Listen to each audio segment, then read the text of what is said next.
Well, thank you for coming out to this panel here. This is the panel on making a film in East Texas, and all of us here at the table have experience with that.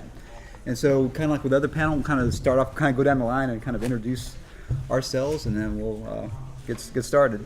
Hello, I'm Andy Cope. I'm a Stephen F. Austin graduate cinematography student, art student. Made a couple movies. I'm Eric Hueber's business partner, and it's great to be here. Thanks for coming out. And I'm Derek Johnson, another SFA film grad, originally from Cartwright, Texas. Then I lived in Shreveport for a little while, doing movies there. Now I live in Los Angeles, doing movies out there. And it's good to be back with my old buddies. My name is Trey Cartwright. I am also an SFA cinematography grad. I've worked with Eric and Andy since about 2002. Worked with you when you were here at some point. Moved to Austin, worked there for a while. I'm now back, and I work for SFA's Campus Video. I'm Herbert Midgley, and I'm a SFA film graduate as well, and made several films and worked with at least a few of y'all on various things throughout the years. Eric Hueber, I'm from Cushing, Texas. I made my first film here in Nacogdoches. I made my second film in Austin, and this is home. Well, I want to talk, because I know some of you have gone on as well, and you guys, some of you have worked out. How is the different making a film in East Texas versus Austin or wherever else in the world? And just whoever would like to start off. I think making a film in East Texas is one of the most relaxing, seriously amazing experiences, because it is home, and there's so many resources here, and just everyone really wants to help you, whereas if you venture out a little bit further, you might not know anyone, and there's a little bit reluctant to help you. So I just find it's just comforting, and it's home, and elsewhere is not home, so it's just a little bit more difficult. So I've just had a pleasing experience. That's true. We the movie that we shot here, and then hundreds of commercials. It's so much easier than it is anywhere else, where you don't know the people and municipalities and the rights you need. And a lot of people they don't ask for your insurance and all these other things that are the first things that people get you. Here's your contract and 5 pages you sign off on, and here's my insurance. And here it's just like, oh, you want to do what? Sure, yeah, go ahead. Yeah. I think maybe people here are still excited about the idea of having a movie shot, even though we've got YouTube and everybody's like constantly making video now, which is awesome. I think it's great. But there's still like a sense of people are really interested in the magic of making a film and video here, as opposed to when you show up someplace in Austin where everyone's used to it. They're like, oh, you're making a movie? Yeah, get in line, because everybody else here is also making a movie right now, so you're nothing special. And what's my cut? Yeah, that happens too. Eric, you.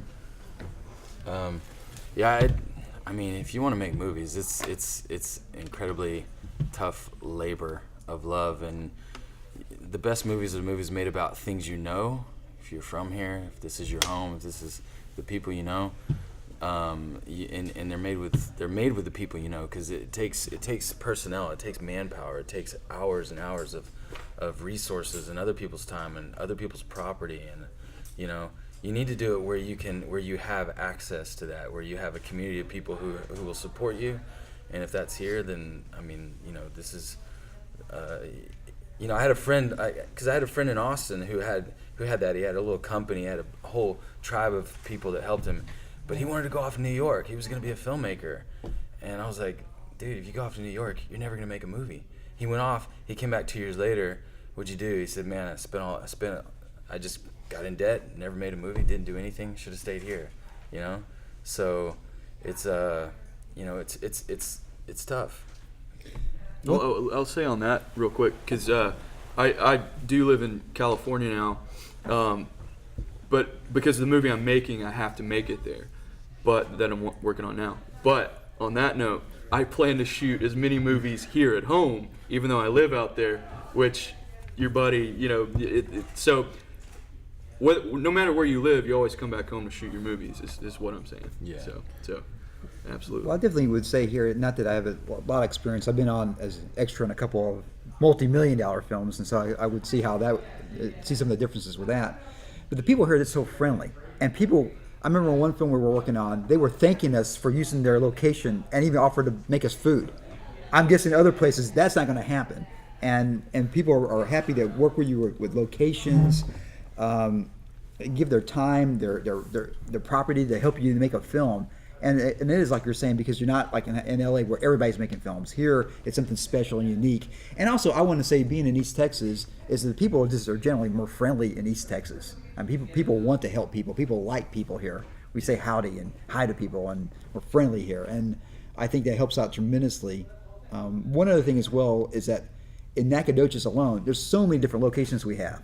We have, the small town. We have the forest areas, we have trees, we have lakes, we have a lot of different locations that are just within, a 10-minute drive. And usually those folks that have those locations are fine for us to shoot. And this town is very friendly for film making as well. I call up, can we use this park? Yeah, as long as you don't block the path, you can shoot as much as you want. And other places, it's not quite like that. Yeah, I lived in New York, in Manhattan for a summer when my brother worked there, and I worked on a film, and just sitting at the New York permit office to get the permits for the shoot the next day. It took an entire day. It didn't matter. It was a small production of hundreds of people, and they're doing the exact same thing you are. In East Texas, or small towns, and even Austin's a very film-friendly community. There's a lot less hoops to jump through and a lot less infrastructure. And people just don't do it every day there.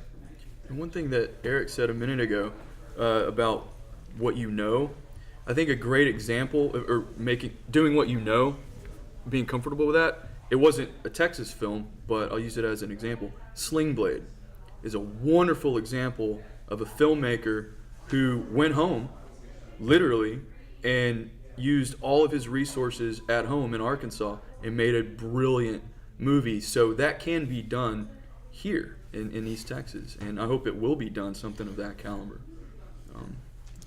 Have any of you had any experience of actually using East Texas as part of the story, as that you actually have to be here in East Texas to shoot a film to make it work, to help the story move along? Yeah, I did a feature a couple of years ago called Broken Blood. It takes place in a fictional town in East Texas. I'm from Carthage, so naturally we shot half the movie in Carthage, and because I wrote a lot of the scenes for those locations, and I wouldn't have shot it anywhere else. There was no way. So. Yeah, well, and not to speak for Eric, but the thing that we're hoping to work on next is set here in Nacogdoches.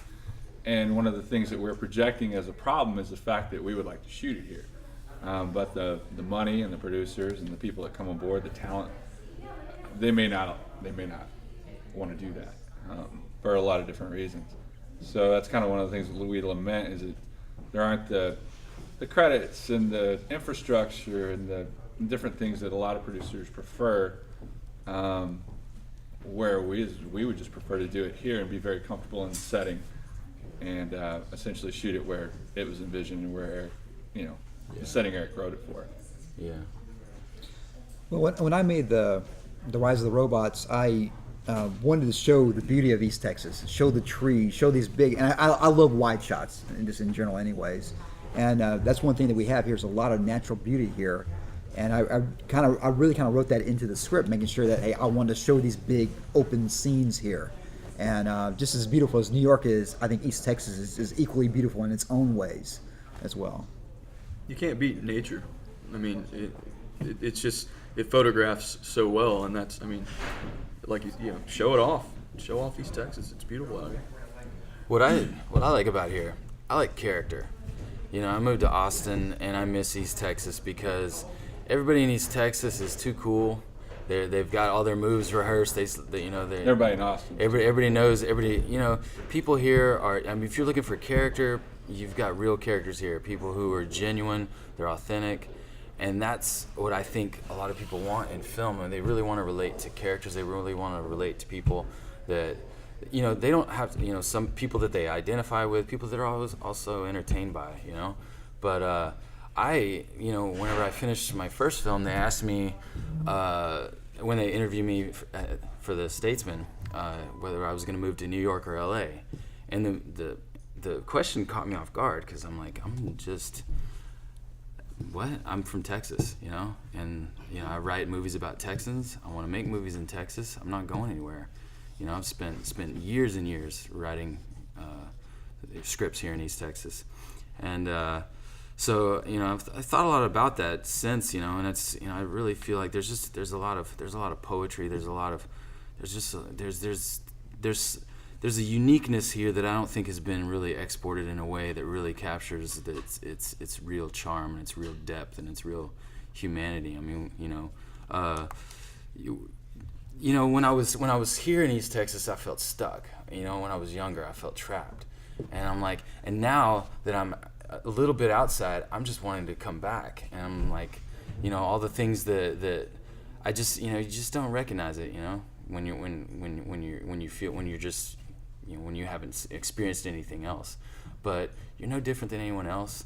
The things that people are going through, the drama, the things that make a movie real, you know, it can be set anywhere. It doesn't have to be some exotic mythical location, you know, even set, and everything's a matter of scale. You know, you can make Avatar in your backyard with a camcorder and some face paint, you know, if, you know, so everything's relative, but you know, you just kind of have to, if you want to do it, you just have to do it and kind of work out the kinks after that, which is why the film program here is so good, because it's virtually a trade school, because everything was about make movie, critique movie, make movie, critique movie, not, you know, just, you know, never-ending notions of theory and film theory and things that aren't really applicable. You really have to learn a craft. Filmmaking is a craft, and it's not easy, and you have to really come to understand what lenses mean, come to understand what focal lengths mean, come to understand how to create emotion, how to direct actors, how to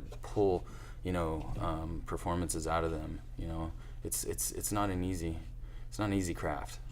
Well, and you know, kind of to speak to that, Eric and I both studied at SFA, and we learned how to make movies there, and continue to learn that through making commercials here and running a business in East Texas. And this area and this school have provided us with the ability to be independent, but no one's independent in the film industry. You're dependent on 1,000 different things, and we feel very responsible, in a sense, to do right by East Texas and to bring back and do as much here as we possibly can, simply because we owe a debt to, you know, to this area. Yeah. It allowed us to be independent artists. So to often speak. we're working in Austin, and we're just like, man, if we could just go back to East Texas and do this, it'd be so easy. You know, in terms of dealing with people, it's like, you know, we make call, everything's personal here. You can go up and actually talk to someone, you know, shake their hand and you know, and set up, you know, locations and do all kinds of things. You know, permitting is, you know, that kind of thing isn't as stringent here. So there's a lot of opportunities here. If you know, just like anything, and you know, you just have to you know, chase it and do it and believe in it and feel that this is the right place to do it. Trey, you have some thoughts about shooting here in East Texas? Well, I think you asked the question earlier. It was, did you write for the location? I think every character or scene I've ever written is based on some weird family friend that we had who, you know, lived out in the middle of the woods, and you don't find that in a city.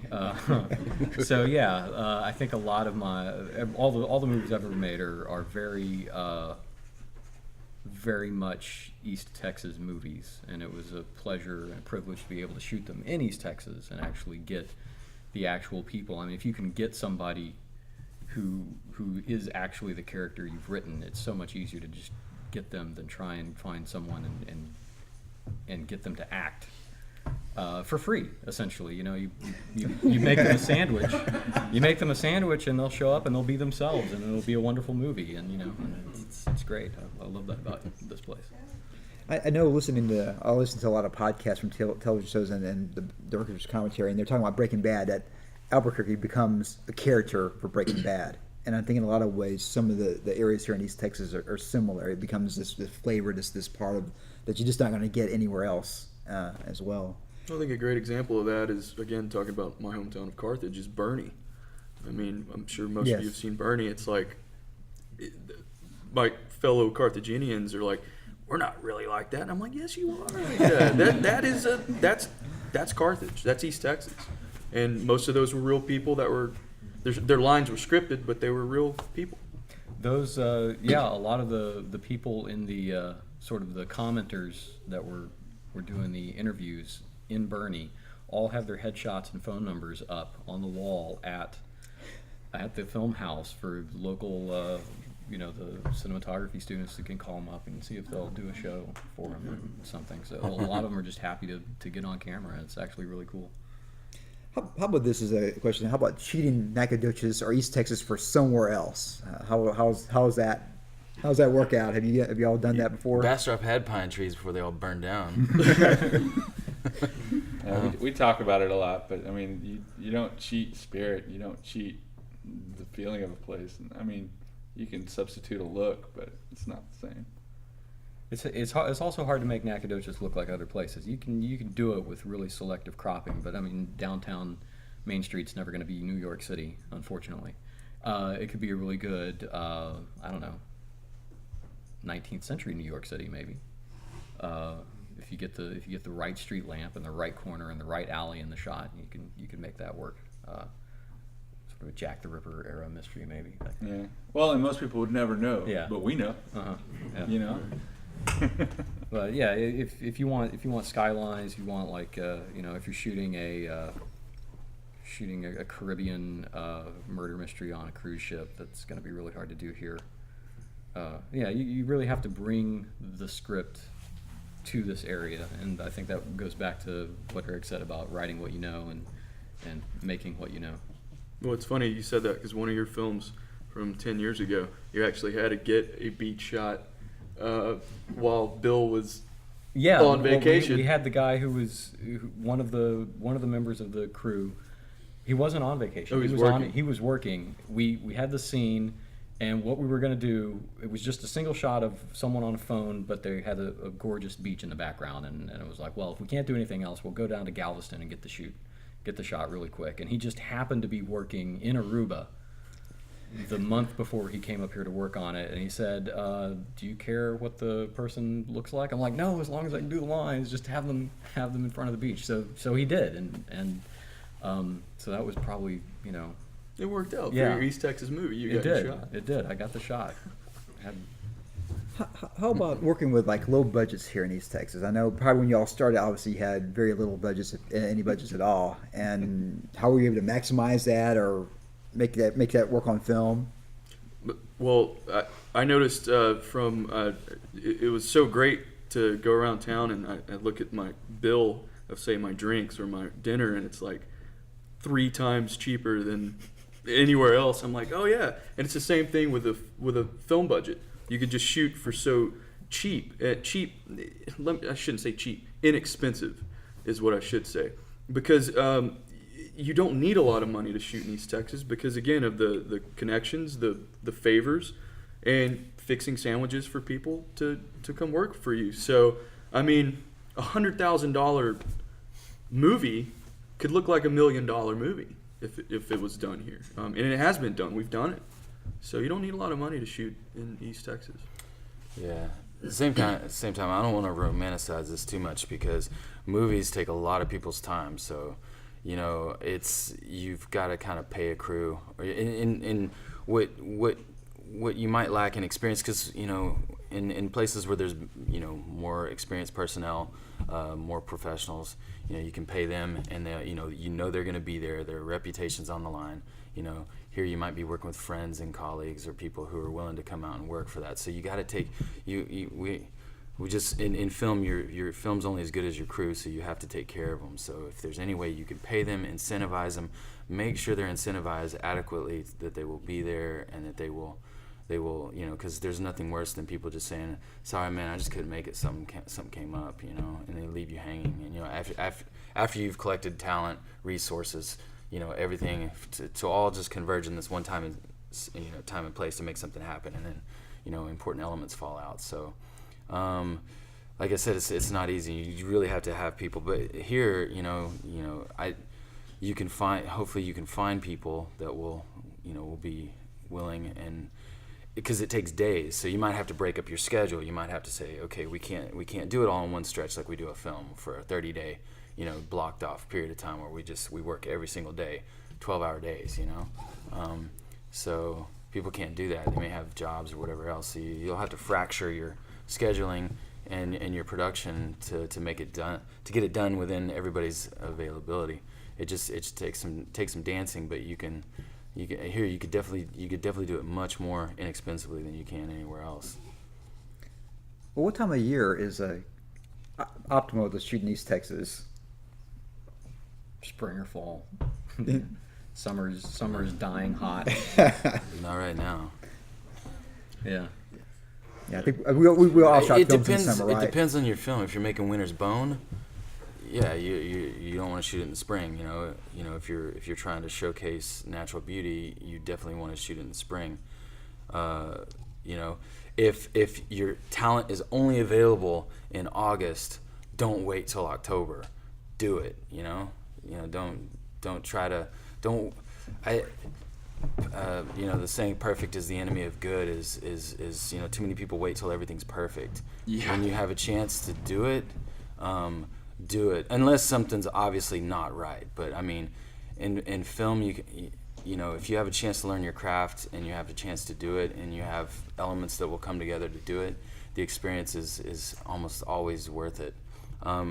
Which is why I definitely advocate, if you haven't done films, do as much short work on as many other people's films, and develop just an understanding, a comprehension of all the things that can go wrong first, because they will. Well, kind of more basic, because I think probably most of y'all got your experience of making films here in East Texas. What was the initial drive that you wanted to become a filmmaker? Well, for myself, I was a visual arts major at a small school in Jacksonville, Texas, Lawnmowers College. Recently they went defunct. But after I finished the 2 years there, I didn't know what I wanted to do. I knew I wasn't necessarily going to be a visual artist. I wasn't going to paint and draw for a living. So I started working on an organic farm. And one day, over a course of a summer, as I was riding around brush hogging on a tractor, I started just telling myself stories because it was really loud and you couldn't necessarily listen to music in there or anything else. And I was like, I kind of like telling myself stories, and I've always loved movies, and I'm a visual artist, so it just kind of pointed me to SFA and cinematography school, and that's how that happened. Derek? When did I know that? Or what? Yeah, because East Texas is where you got your start making films. When did you want to be a filmmaker? What was that process? How'd you get there? I wanted to be a filmmaker my entire life, and fortunate to grow up in the video age, VHS age and stuff. So I was a little country boy living on a lake, watching movies all the time, and this beauty of East Texas and the lake and everything, the land, helped me get inspired and get creative. And so I always knew I wanted to make movies, and I didn't know there was a film department at SFA, and I actually came to SFA through the communications department. I was here 2 years until I heard that there's a film department, so I wasted 2 years. But as Mr. Arscott, the film professor, always says, you'll find this place, and I found it. And so it was just it's the first day in class is when I go, oh wow, I really can and will be a filmmaker, and in East Texas. I didn't have to go to California or New York. I did it 45 minutes from home. So that's how I got started, I guess. I think for me, my dad, when I was a kid, brought home the behind the scenes for Indiana Jones and the Last Crusade. And that was the first time that I realized that there's like all this stuff. It's all like crafted. It's a process to actually create a film. And that was the first time I think it all clicked. And I was like, wow, I would really like to do that. That looks really cool. but I live in Big Sandy, Texas, a town of 1,200 people. I'll never get a chance to do that. So instead, I became a graphic artist, actually, when I was about 16. Dropped out of high school and just started working. And then when I was about 18, I decided I'd try and go to college. And so I ended up at SFA, and there just happened to be a film class in the right time for my schedule, and I needed an elective, so I said, okay, I'll take this film class. And then I ended up that ended up like changing the course of my career completely, because I was like, oh, I don't need to be in LA or New York to do this sort of thing. I can do it here. I just need people who are excited to make a movie with me. And yeah, so that's how I got started. Here. I've always wanted to make movies. I can't remember anything else, honestly. I was writing scripts when I was in the 8th grade. But I think I was obsessed with Star Wars. It was my first experience seeing Star Wars in a movie theater when I was 8 years old. But I saw The World According to Garp whenever my parents got cable television, and I saw a world that was so much more surreal, so much more adult, and so much more like fantastical in a way. And I've always wanted to express that and capture that kind of like connectiveness with other human beings. Like if you're going into movies because you think it's really sexy and really really cool, the lifestyle of it, it's just hard work. Films are logistically, overwhelming. You're going to spend a lot of time really really trying to problem solve, and it's not easy work. So if your end goal is to really tell a story, if your end goal is you really want to connect to someone else through a story and have them understand or know where you're coming from or feel a little less lonely in this world, then you're in it for the right reasons. My path is, I think, kind of similar and different in some ways. I started off as a music background, and like all composers, I had theory and composition was my background. I wanted to write music for film, and I was kind of similar. I didn't know there was a film program here at SFA until I was almost about to graduate. So I'll go on and get a master's in theory and composition as well, and go teach. And then and I was always experimenting with video, and then YouTube came around. I was experimenting with that as well, and then I figured out, well, maybe I can get a little bit better at actually knowing how to use equipment, and so I'll take one class, and then that led to eventually an MFA in cinematography and a feature film, which I never thought it was going to be possible. I remember seeing some films, wishing I could be able to make a film, or write a film, and make a film, and having that actually come to fruition here in East Texas is a bit of a miracle, and it's amazing in so many aspects. And ironically, I actually write more film music now because I know the filmmakers. So now I can actually do both, as well as write screenplays and make films, and I can also compose music. So I have like the best of all worlds in a lot of aspects, and it's really been an amazing process. And a lot of it is the thrill, the challenge, because it's not easy. It ain't easy making films. And there's a lot of folks that try and don't succeed.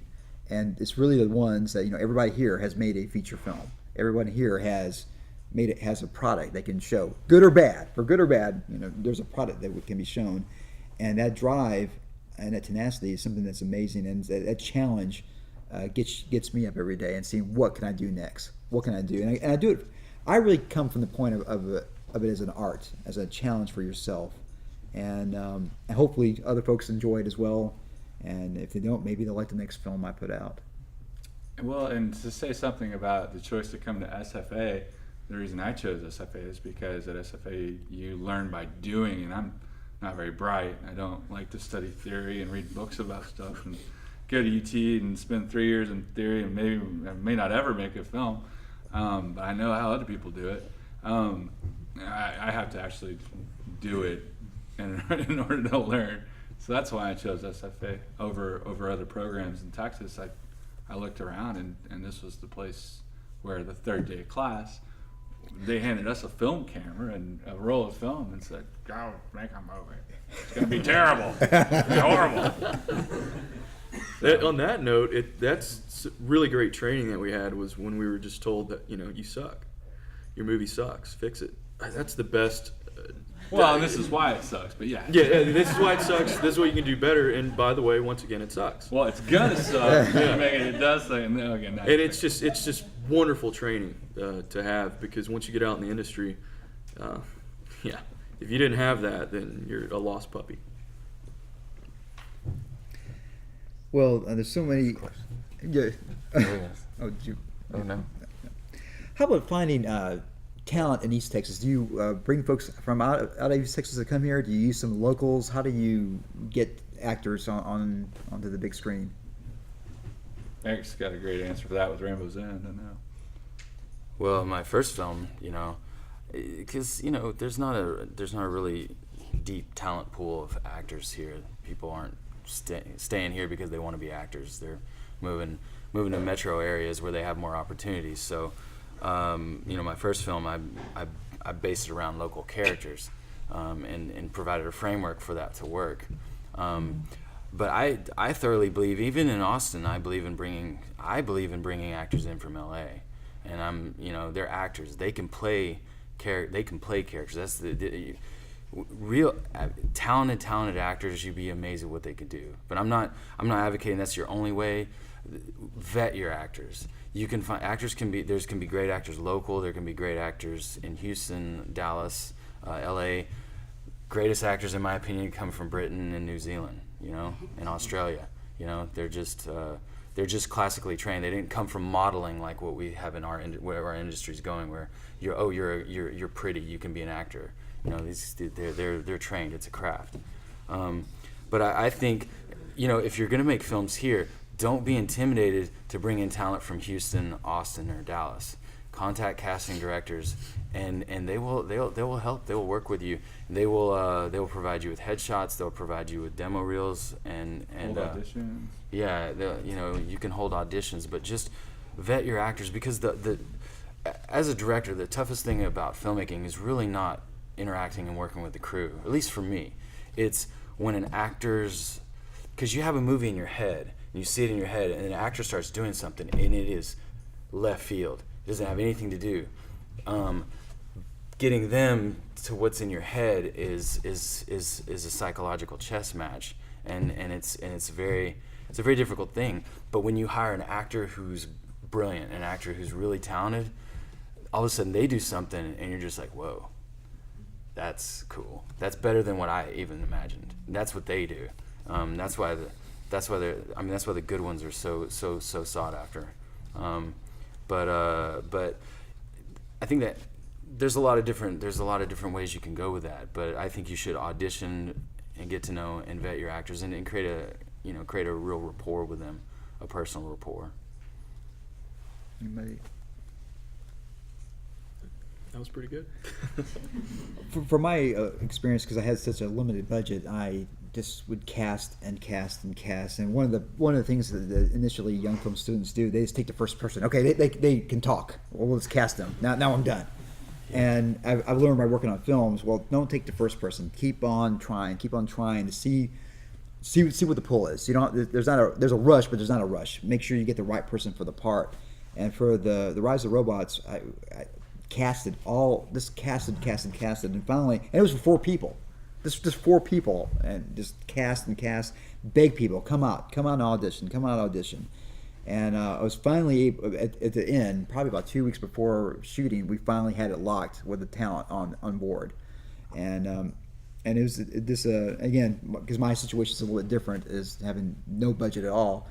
You just have to work, and if you're tenacious enough, you can find the talent that you want. And looking at the film, I really enjoy the acting, and it's exactly the flavor of what I was wanting to try to do with the robot film, with the talent that I had there. Yeah, the cool thing is actors want to work, and that's even the frustrating thing in Hollywood. I mean, actors they want to work. I mean, think about how much they really work. They've got a pretty ridiculously posh life. The guys that actually make a living doing it. I mean, if they get paid. Yeah.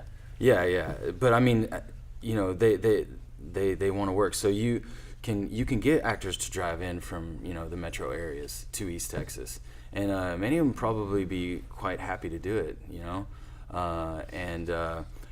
But pay them something. Like show them respect, and it's and just don't cast based on headshots. Don't just get some headshots and think, oh, this guy looks right for the part. You know, it's an acting gig, so they need to be able to pull off much more than that. So really spend some time in auditions with the actors and make sure that they are the right person and that they can take direction, and that, you know, because if you come in with if you give them a script and they come in for the audition and they can nail that script. But what happens when you have to deviate, or another actor gives them a curveball, or they start that all that preparation they did may not be, may come for naught under those circumstances. So try to set up those circumstances in the audition so that you can really see what they're, how adaptable they are. And actors love to travel. So kind of what you were saying is, don't be afraid to go out to LA, New York, Houston, Dallas, Austin, etc. to find your talent. Because actors, they want to get out of the city. They want to travel. They want to be put on a plane and flown out to act in East Texas, out in the woods. They do. They love it. And you'd be surprised how many amazing actors who are established, very talented, have long careers, would do your movie in a heartbeat. Not because they're desperate, because they want to work. And you might have a really good script, but you decided to go with your buddy instead, and you could have had so-and-so who was big in the 80s, but you went with your buddy. And it doesn't cost you anything to shop. Yeah. Correct. I mean, you can go to a million different resources online, or you can have people out. You don't have to pay them to audition. Yeah. Right. Yeah, but definitely go talk to casting directors. Tell them what your budget is and maybe limited. They understand. Because people in the industry are also trying to make relationships. They don't know who's going to be the next, filmmaker that actually means something, who's going to have a career and is going to, take them along for the ride. So that's the nice thing about Hollywood is generally everybody's nice to you at least once, and until they figure out what you're made of, and then so you can. Actors are something you can go after. You can really go after good ones. Well, we're almost out of time. I'd like to at least offer the audience a question or two, if there's any questions out there. If not, I have one more question I can ask as well. I have one. So you make your film in East Texas, and it's sitting on your shelf, because everybody in here has a film somewhere, I know, or one they want to write. You use the sets, you make it in East Texas, then what do you do with it? How do you get other people to see it? That's the $1 million question, right?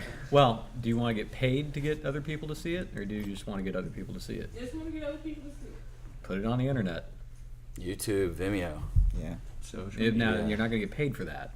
That's the $1 million question. Is how do you get paid to get a lot of people to see it? But yeah, I mean, if your film speaks to a niche audience, show it to that niche audience. There's every conceivable sociological division of humanity has a forum on the internet, and you can if your movie appeals to a certain slice of a certain demographic, show it to those people. If they're interested, they'll watch it. If it's good, they'll watch it, and they'll tell their friends about it. Yeah, and first I'd say try to get into festivals, before you just pop it up on the internet. Try entering some festivals, all the festivals, as many as you can or want to, and see how it does. It is that festivals are a good way to get little articles written about your movie, because local press comes and they do a short blurb about everything that shows, and so that gives your film a little bit of legitimacy. You're not all of a sudden you're not just somebody with a link to YouTube. You're somebody with an article and a link to YouTube. But if you are going to put it in the festival circuit, yeah, don't just throw it out online. You gotta stage that. There's a lot of different things you got to be careful about if you're going to play the festival circuit. Like, never use the word premiere in association with your showings. If you want to show it to someone, just call it a special screening. Don't use the word premiere, because that'll. Yeah. As soon as you do that and someone writes an article about it, then you're not eligible for a bunch of festivals, because there are a lot of different rules for stuff like that. So, and start with shorts. Don't never jump right into a feature. But shorts are so much easier to get into film festivals. So if you're making shorts, definitely submit them to film festivals because it's kind of a numbers game. They can only take in so many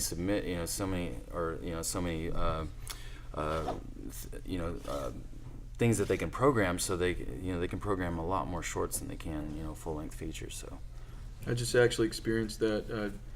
Got into a festival with one of my features, and they don't have room to show the feature, but it's in the festival. If that makes sense. So it's nominated. They're going to play the trailer, but their programmers, they couldn't get my 90-minute movie shown. So yeah, do shorts. Is that common? It is common, actually. It's annoying, but yeah. You're in, but so you're in competition, but no exhibition. Right. Yeah. Right. Wow. Yeah. There's a resource that will help them too. It's I think they have out of the box, but then they have like some other different ciphers Without a box. Under the box. under the box. Yeah. as well. Is, Buried in the box. is there one more? Is there any one more question? I think we have time for at least one more question, if there's any. Yes. Is there a network for filmmakers in this area?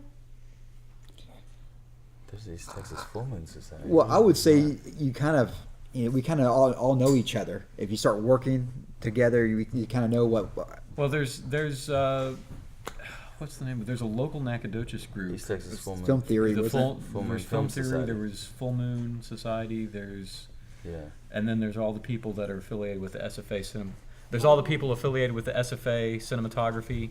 There were a couple of like loose associations in Nacogdoches, but I don't know of a sort of umbrella association for East Texas. Unfortunately, I think Tyler probably has, because they put on a film festival up there. Mm-hmm.